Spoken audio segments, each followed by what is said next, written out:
저는 가천대 길병원 신경외과 박광우라고 합니다. 오늘 제가 여러분들께 말씀드리고 싶은 주제는 잘 죽는 법에 대한 이야기입니다. 신경외과 전문의를 따고 그 다음에 이제 방사선정형외과 전공의를 해서 더블보드를 가지고 있다 보니까 21년간의 의사 생활 동안 여러 가지 다양한 죽음에 처한 그런 환자분들과 보호자분들을 곁에서 지켜보면서 여러분들께 하고 싶은 말이 있어서 이렇게 준비를 하게 되었고요. 2023년 사망 원인의 통계인데 1위가 암, 그리고 이제 네 번째로 좀 줄긴 했는데 4위가 뇌혈관 질환이 되겠습니다. 우리나라 사람들이 대부분 암과 뇌혈관 질환으로 많이 죽게 되다 보니까 그런 과정 속에서 저는 우리나라 어느 의사들보다도 죽음에 처한 환자분들을 좀 많이 봤다라는 부분에 대해서 여러분들께 좀 더 도움이 될 수 있을 만한 말을 할 수 있을 것 같습니다. 그러다 보니까 그런 과정 속에서 제가 최종적으로 내렸던 결론은 결국 죽음에도 공부가 필요하다 라는 결론이었고, 이런 공부라는 것 자체는 실은 그 병을 처한 당사자, 환자뿐만이 아니라 그 환자를 케어하는 그런 보호자들 또한 죽음에 이르는 그런 과정이라든지 나름대로 보호자들이 준비해야 될 것들에 대해서 충분하게 고민을 해볼 것이 중요하겠다라는 결론에 다다르게 되었습니다.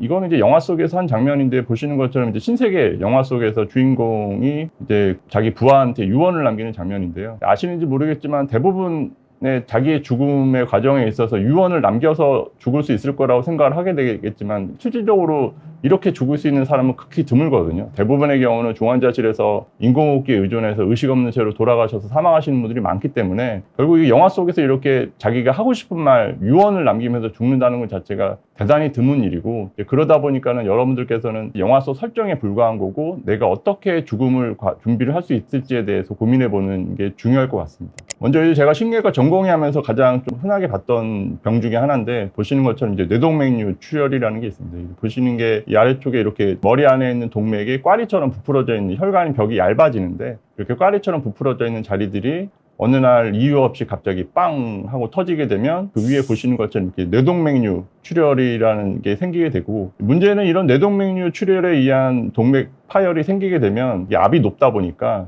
통계적으로 3분의 1이 그 자리에서 사망하게 됩니다. 혹은 3분의 1은 그 자리에서 혼수 상태, 뇌서 상태라든지 식물인간 상태가 되는 경우가 많고요. 나머지 이제 3분의 1이 치료를 하게 되면서 완치라든지 이렇게 다가갈 수 있는 그런 상태가 됩니다. 3분의 1이 이렇게 그 자리에서 사망하는 상황이 되다 보니까 보호자분들은 좀 황망해하는 그런 경우도 많이 봤고요. 문제가 되는 경우가 3분의 1이 혼수 상태에 해당되는 그런 케이스가 되겠습니다. 이렇게 이제 본인의 의지와는 상관없이 보시는 것처럼 콧줄을 이렇게 끼게 되기도 하고, 아니면 호흡이 안 되기 때문에 목에 이렇게 인공호흡기에 의존해서 생활을 하게 되는 그런 케이스가 되겠습니다. 보호자도 어떤 공부가 필요하다고 말씀드리는 것 중에 하나가 이런 케이스에 해당이 되는데, 실은 처음에는 이제 갑자기 딱 쓰러지고 나서 혼수 상태가 되든 뇌서 상태가 돼서 오시게 되면 대부분 보호자들은 어쨌든 환자의 의지와는 상관없이 살려달라 이렇게 해서 치료를 이렇게 하게 되는데, 문제는 그런 치료 기간 자체가 평균적으로 한 3개월 정도 진행이 되다 보면은 보호자들이 대부분 지치기 마련입니다. 제가 권유드리는 거는 실은 보호자분들한테 항상 마라톤을 뛴다고 생각하시면서 좀 길게 보셔야 된다고 말씀을 드리는데, 문제는 한 3개월 정도가 지나게 되다 보면 보호자들도 차츰 지치게 되고, 이게 언제까지 끝날지 못하는 그런 병 간호에 대한 어떤 부담감들 때문에 여기 이제 환자를 방치하게 되는 경우가 많게 되고, 그러다 보면 실은 본인 스스로 일단은 가래를 뱉지 못하다 보니까 폐렴이 오게 되고, 혹은 오래 누워있다 보면 한 2시간마다 체위 변경을 해준다든지 압력을 받는 부분을 갖다가 피해줘야 되는데, 그러지 못하게 되면 욕창으로 인해서 폐혈증이 생겨가지고 결국 심정지 때문에 오게 돼서 갑작스럽게 사망하는 그런 경우가 오게 됩니다. 이렇게 해서 돌아가시게 되면 이제 그제서야 이제 보호자들은 우리 아버지, 우리 어머니, 내가 그동안 잘했네, 못했네 이러면서 다들 안타까워하고, 그런 어떤 부분에 대해서 후회와 미안함에 대해서 호소하는 분들이 너무나도 많이 봤기 때문에, 환자 당사자뿐만이 아니라 보호자들조차도 이런 부분에 대해서 내가 병을 어떻게 관리하고 앞으로 계획을 짜서 남은 시간 어떻게 보면 잘 알차게 보낼 수 있을지에 대한 그런 고민을 하게 되는 그런 순간이 되겠습니다. 그래서 제가 이제 보는 또 다른 병 중에 하나가 이제 파킨슨 병인데요. 진행하고 안 좋고 이제 그럴 수밖에 없는 병이다 보니까 그분들한테 제가 매번 하는 말들이, 내년이 올해 같으리라 생각하지 마세요. 지금이라도 움직일 수 있을 때 하고 싶은 거, 보고 싶은 거, 가보고 싶은 거 가서 좋은 경험 좀 많이 하셨으면 하길 원한다. 제가 생각하는 좋은 인생이라는 게 결국 좋은 경험의 인생의 축적이라는 거고, 그런 좋은 경험을 많이 쌓고 좋은 기억을 많이 쌓으시는 분들이 저는 좋은 인생이라고 생각을 하거든요. 그런 어떤 점차 진행하는 파킨슨병 환자들한테 있어서 제일 최고의 어떤 치료법 내지는 또 자신의 삶을 관리할 수 있는 방법 중에 하나는 결국 좋은 경험을 많이 쌓게 하는 게 중요하다. 그리고 또 하나 말씀드리는 것 중 하나가 보호자들한테 고맙다고 꼭 이야기하고, 이제 말하지 않으면 모르기 때문에 내 가족이니까 뭐 이렇게는 해도 되라고 이야기하지 마시라고. 제가 파킨슨 환자분들 보다 보면 다양한 보호자들 만나게 되는데, 그런 보호자들을 보게 되면서 느끼는 것들 중에 하나가 실은 행복한 마무리를 위해서는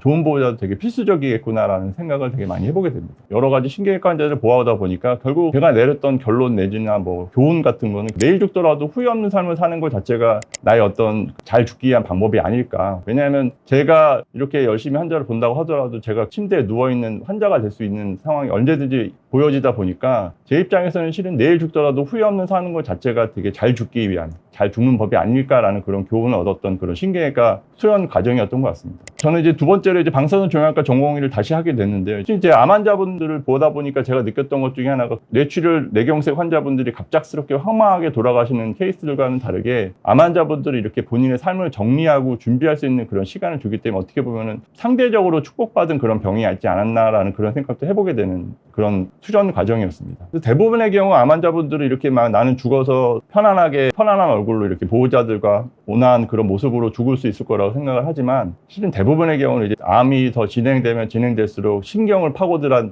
간다든지 아니면은 뼈를 침식해서 대부분의 경우는 심한 통증 때문에 일상생활이 안 되는 경우가 많습니다. 그런 경우에는 실은 제가 주로 해드리는 것 중에 하나가 이제 척수강내 약물 주입술이라고 그래서 배 안쪽에다가 이제 마약을 갖다 이제 안에 넣어주는, 제가 이걸 하는 목적 중에 하나는 결국 병원에서 더 지내지 마시고 집에서 가족들과 함께 하는 식사 한 끼가 더 중요하지 않나. 이러한 치료를 통해서 결국 제가 원하는 거는 보호자분들께 이제 고마웠다라고 말씀하시면서 최소한 남은 시간을 갖다 마무리하고 정리할 수 있게끔 도와주게 하는 게 치료 목적이다. 그런 과정에서 그 삶 자체가 자기만의 삶이라는 게 아니라 시간이 지나고 나면 남는 거는 결국 자기를 기억할 수 있는 가족들, 보호자분들밖에 없기 때문에 그런 분들과 식사 함께 하는 것 자체가 저로서는 치료 목적이거든요. 집에서 식사 함께 하고 좋은 기억 많이 남기는 것 자체가 치료 목적이다라는 거에 대해서 이해를 해주셨으면 하는 그런 바람을 담았습니다. 그러다 보니까 이렇게 암 환자들을 치료하다 보면 제가 느꼈던 교훈이라는 거는 결국 세상에는 한 일과 안 한 일만 있을 뿐이지 하려고 했던 일은 없더라. 내가 그때 죽기 전에 남편에게 고맙다는 말 한마디 한 거 할 걸, 아니면 내가 좀 더 건강할 때 어디라도 한 번 더 가서 내다볼 걸, 남은 시간에 얼마만큼 잘 마무리를 준비하는 게 잘 죽는 법이지 않을까라는 생각으로 이런 교훈을 얻었습니다. 이제 여러 가지 죽음에 대해서 제가 경험하게 되고 옆에서 보게 되고 간접적으로 보다 보니까 과연 죽음 이후에는 뭐가 남을까 나한테. 내가 돈을 아무리 많이 가지고 있다고 한들 뭐 돈을 가지고 있는 것도 아니고 내가 뭐 되게 유명인이 됐다고 한들 뭐 명예를 내가 가지고 갈 수 있는 것도 아니고, 결국 이제 앞서 보여드렸던 여러 가지 케이스들 보면서 죽음 이후에는 나한테 무엇이 남을까라는 고민을 안 할 수밖에 없거든요. 제가 느꼈던 결론 자체는 죽음 이후에는 저를 기억하고 있는 사람들에 대한 기억만이 남는 것 같더라고요.